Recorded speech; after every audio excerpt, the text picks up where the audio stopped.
Deloads, recovery. This is something that I need to work on.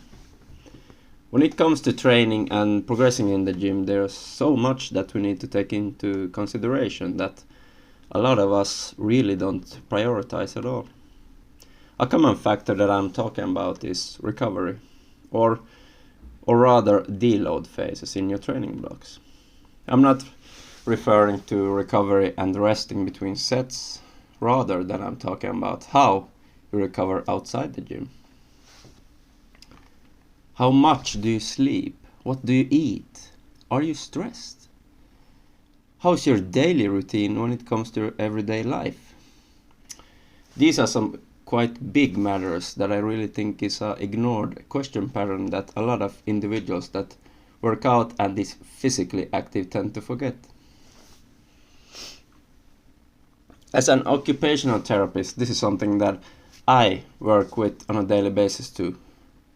How does your structure and daily routines, values, and meaningful activities affect your everyday life?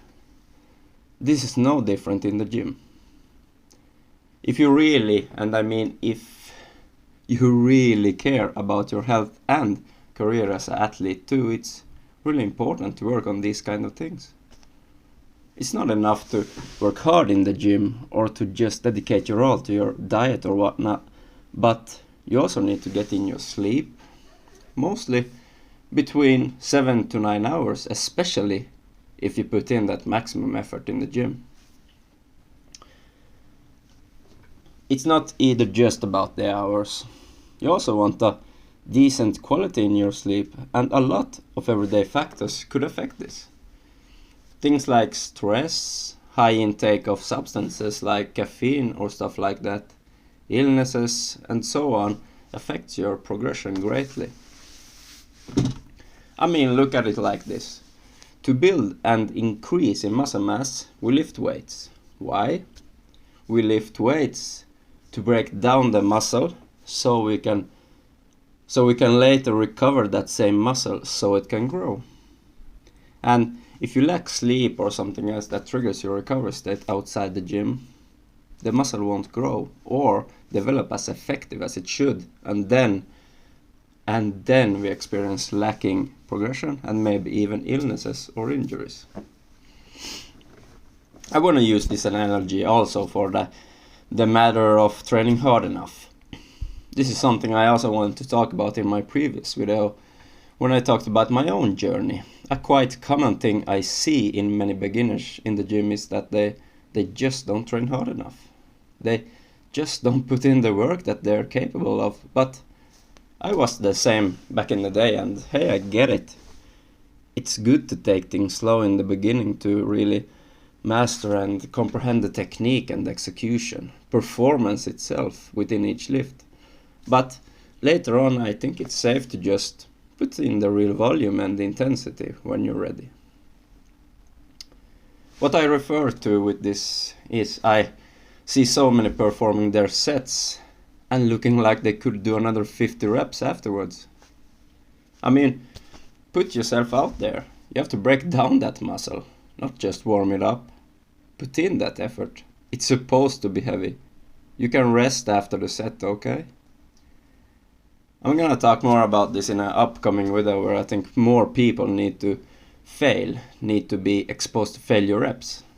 I'm not saying you should strive to going to failure every time or all the time. No.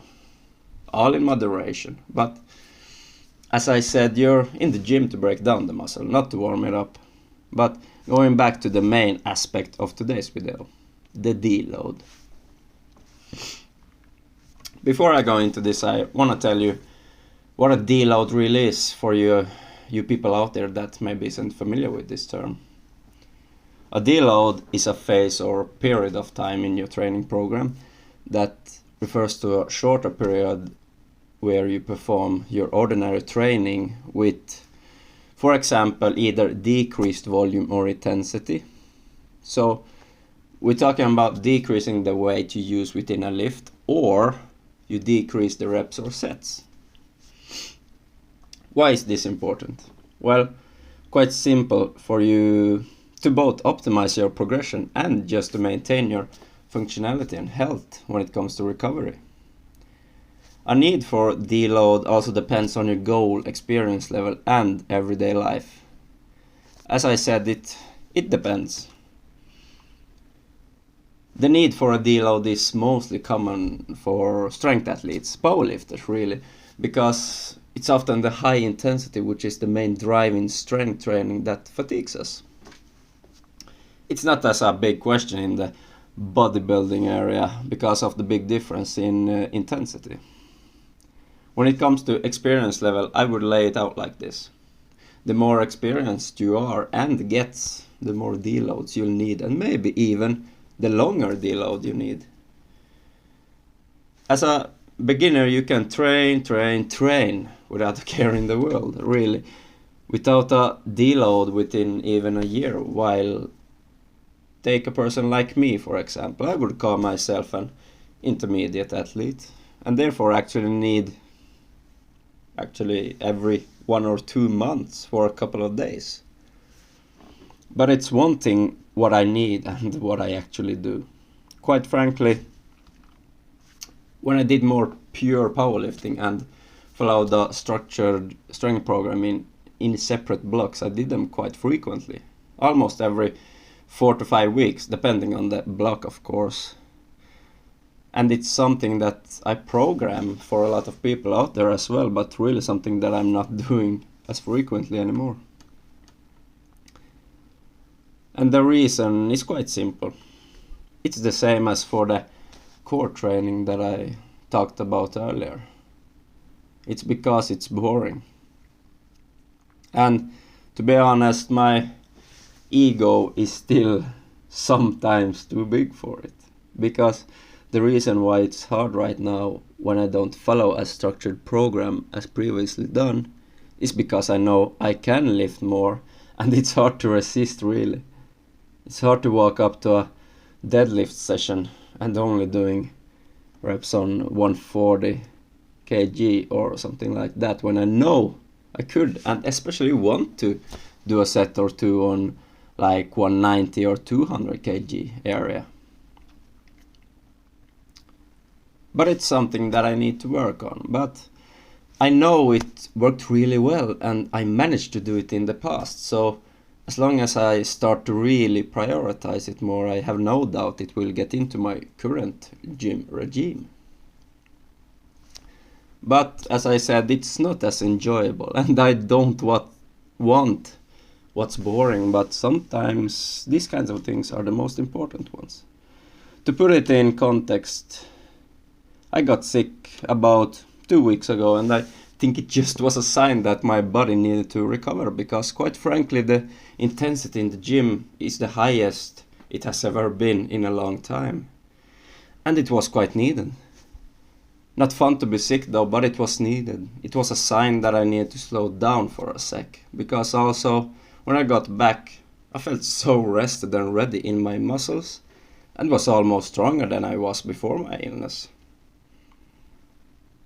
But sadly, it has come to a point where I actually need to get sick or injured or something like that for me to actually take a deload. So it's something that I'm gonna work on.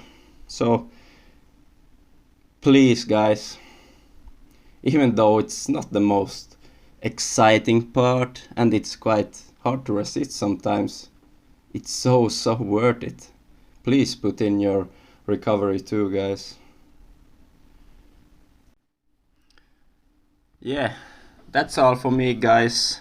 Let me know what you think about this and I'll catch you on the next one.